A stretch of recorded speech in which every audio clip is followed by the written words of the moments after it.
ครับสวัสดีครับเอาโทรศัพท์ได้ยินกันบ่แม่ฮะนี่ เดี๋ยวก็เด้อเอาถุงเงินเอาถุงพลาสติกออกก่อนพออยู่แล้ว ใจเย็นๆอย่าเพิ่งว่างสายว่าจังได๋อันเอาบ่ค่อยเลขว่ากันหลายหม้องนะบ่ฮะ อันจังได๋บ่ครับ บ่ค่อยได้ยินบ่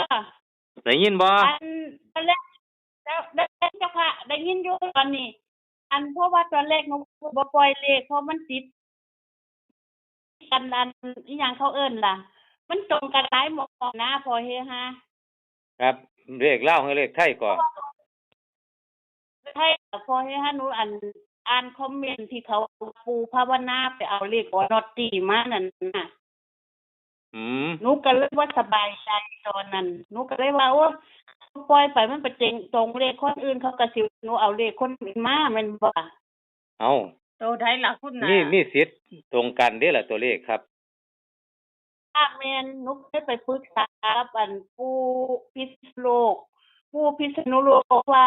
FC หลายอยู่สามันแล้วว่า ครับเพิ่นรอหลายอยู่ ถาม เย็น ผู้ แล้วครับ ว่าจังเขาไปยังจ้าหนูก็เลยคิดว่าเอ้าหนูบ่อยากปล่อยเพิ่นแล้วปู่เพราะว่าด้านเลขตรงกันขนาดปู่ภาวนาแล้วเป็นพระแท้ๆแล้วยังถูกดีว่าเอาเลขออนอตติมา แล้วปู่ภาวนาปู่พิษณุโลกแล้วว่ามันบ่เกี่ยวดอก บ่เกี่ยวกันแล้วครับบ่เกี่ยวกันดิบ่เกี่ยวกันดอกเลขเฮามีสิทธิ์ตรงกันเนาะ จ้าหนูก็เลยนั่งคิดเบิ่งคืนสวัสดีเด้อแม่รัฐที่หนูลืม จ้า สวัสดี ว่าจะคุยว่าจะคุยเรื่องอันนี้แหมเรื่องเด็กโตอันนี้แม่รัฐหนูก็เลยบ่อยากปล่อยให้เขาโจมตีคือจังโจมขนาดเพิ่นเป็นเนาะปู่ภาวนานั่นน่ะ เจ้าได้โตใดมันตรง เขา ขึ้นบ่ แม่นเขาบ่เขียนคอมเมนต์มาปู่ภาวนาเอาเลขออกติมาปล่อยนี่ แรกยังมีคอมเมนต์หนูอ่านเอ้าเลขเพราะว่ามันสามารถตรงกันได้แม่นบ่ ครับ ว่าอุ้ยเอาเลขออนอที่มาปล่อยชัดว่าซั่นว่าเขาโจมตีปู่ภาวนาหนูก็เลย ว่าโอ้ยคันปล่อยคนมาโจมตีหนูบ่ได้หวังอีหยังเนาะ ค ข รั อบ งหนูบ่แม่นเลขสูงมันเลขมาตามเส้นเลขมานั่น ครับ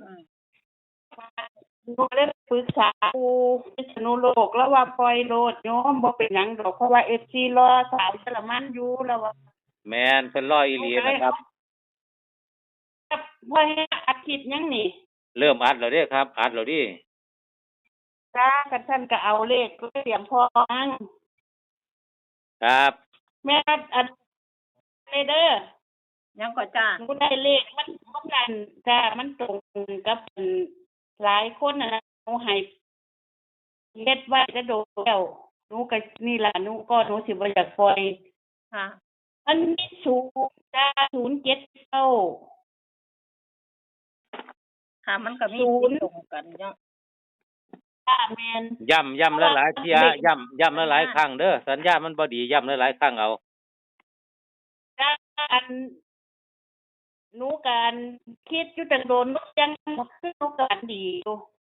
ครับฝันดีอยู่ติ ฝันดีว่ามันสิเข้านั่นนะแค่นี้ล่ะหนูว่าโอ๊ยก็บ่อยากปล่อยนะคิดหลายก็เลยต้องไปถามปู่พิษณุโลกปู่พิษณุโลกแล้วว่า FC รอหลายสาวเยอรมันไปโลกแล้วว่า ครับ เขาตามปู่อยู่มันปล่อยไปอยู่หั่นแล้วว่าคันอันหนูทบก็อยู่ในถ้ำสัญญาณกับบิดเด้เราอยู่ในถ้ำอยู่เอาคันฉันหนูปล่อยตัวปู่ FC รอ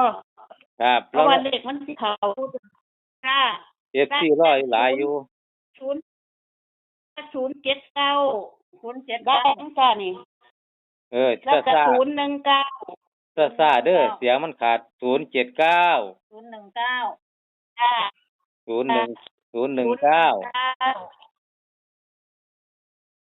ก็อัน3ตัวมันสิมีอีกตัวหนึง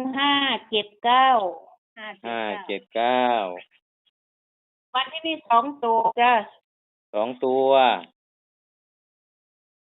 00เอากันเบิ่นดินี่ กันเบิ้ลไว้ที่หลังเลย ศูนย์ กัน ศูนย์ เบิ้ลวะ เอาครับ มาดูเต้แล้วว่าหนูบ่กล้าปล่อยเล่นพวกก็เลยศูนย์ทุกคนเดียวน่ะ ปล่อย88ออก11เด้อมื้อนั้น จ้า เล่า งวดแบบ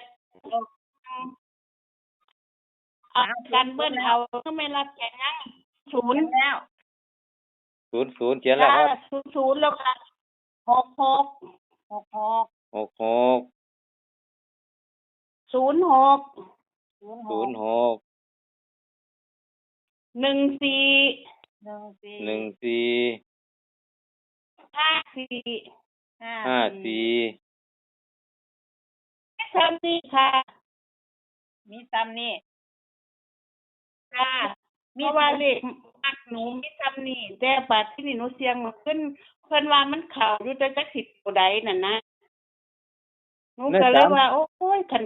นี้ก็ดี ขอให้ที่เพิ่นถือเพิ่นมี3ตัวจ้าขอให้ท่าน3ตัว3ชุด079เลข7กับเลข1ของหนูนี่เด้ปกติเป็น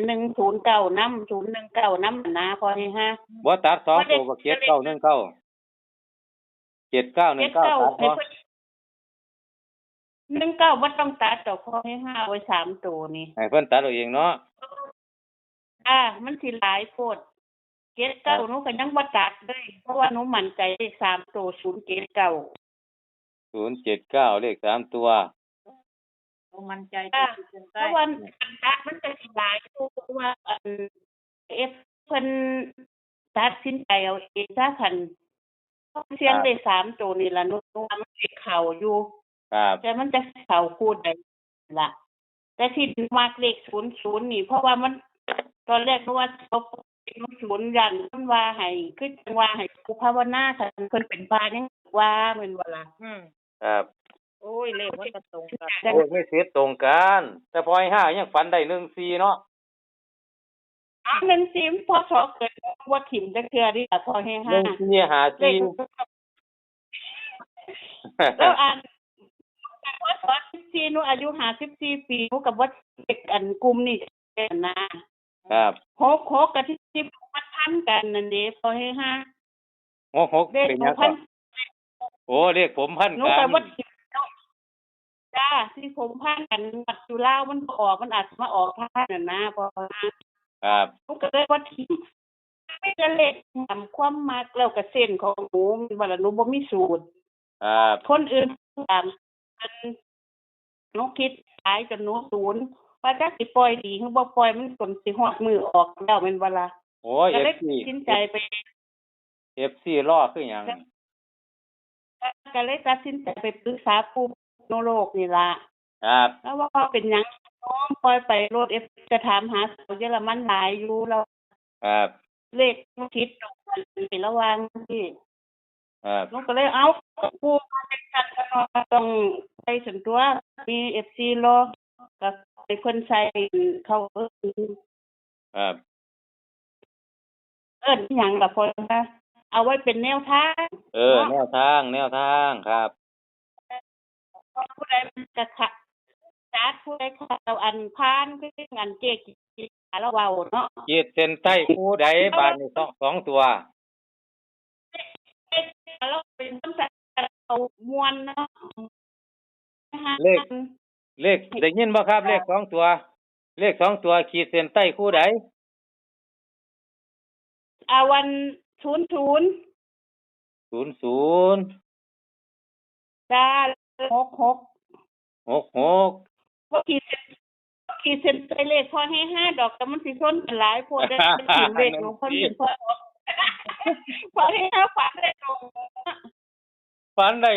ด้อยู่เด้อ14มันเข้าเลขครับเลขอาจารย์ใหญ่พร้อม จ้านั่นล่ะบ่ต้องขีดดอกให้5ดังซักก่อนสิคันมันเข้า แต่ว่าลงคลิปไปแล้วล่ะ จ้าเพราะว่าหนูว่าเก็บเลขหนูนะหนูเห็นพอให้5ว่าฝันได้เลข41บ่แม่น ครับ มันมากันพอดีก็ให้พอ5ดังเขา41ก็หา4 ดังน้ำกันเฮาน่ะ ก็ชบ อันออก14ก็ดังนํกันแล้วล่ะแต่ว่าบ่ดังเท่าสาวเยอรมันดอกก็ออก14ก็ได้ นังค่ะพอให้ห้าละดังไปโลดพัน เพราะว่าหนูบ่ถิ่มในข้อสอบเกิดหนูแม่นบ่ล่ะหนูเกิดข้อสอบ14อายุ50ดีตัวหนูเอา1นำหนูจะละโตพอให้ห้า เสียดายแต่1มื้อเล่านั่นล่ะ อ๋อมันเกิดหนูเด็กพอให้ห้า ครับ หนูเกิดวันที่7เดือนพฤษภาคมใช่วันเกิดหนูนี่ หนูก็เลยว่าโอ๊ยไปนึงไปนั่นมันได้เงินเนาะพอให้ห้าแต่ปกติหนูมักเด็กหนูก็บอกอยู่ว่าเลขมันสิว่ามันแต่หนูไปมัก88เด้เสียดายเนาะขอโทษ FC ได้หลายเด้อหนูก็อันอุปสรรคปกติว่าถิ่มดีหนึ่งอ่ะเพราะมันเป็นว่าเกิดหนูไม่ว่า ครับ หนูก็บอกกับปู่พิษณุโลกโอ้ยปู่เอ้ยเสียดายเนาะหนูเว้าอยู่ว่าเด็กมันสิมาเบิ่นจะไปถิ่ม1ได้จังได๋หนูก็เว้าอยู่ ค เพ รั ราะ บ มันเป็นวันเกิดหนูใกล้ครบรอบ5ปีแต่งงานอีกต่างหากเด้ อื วันที่ ม 10หนูแต่งงานวันเกิดหนูวันที่11พฤษภาคม ครับ 5ปีแต่งงาน แย่ หนู ละ ก็เลยโอ้เสียดาย ครับ นั่นล่ะแม่ละเสียดายมากเลยที่บ่ปก1นั่นน่ะหนูอยู่ว่าเลขมันสิมันเป็นบ่ล่ะไปมาเป็ด เอาฟังเด้อบาดนี้ฟังเด้อสิทวนตัวเลขให้ฟัง ค่ะ ฟัง ค่ะ ได้ยินเสียงชัดไปทางพุ่น หนูได้ยินพอให้ห้าบ่ค่อยได้ยินบัดจ้ะนี่ บ่ปานไหน บ่ปานใดแต่ว่าให้เอาพักเสียงให้เฮาก็เด้อบาดนี้เดี๋ยวสิทวนตัวเลขให้ FC ฟังอ้าวสำหรับแนวทางรัฐบาลไทยสาวเยอรมันนะครับงวดวันที่16เมษายน2568 3ตัว079 019 579 2ตัวมี0066 06 1454ขีดเส้นใต้3ตัว079 2ตัว0066ถูกต้องบ่ครับ จ้ะถูกต้องแล้วค่ะพอให้ห้าไม่ทำนี่ล่ะ ครับ ท่านพอให้ห้ากันครบแล้วเนาะสวัสดี ครับผม ปีใหม่ขอทุกคนรวยๆปังคือเก่าเฮง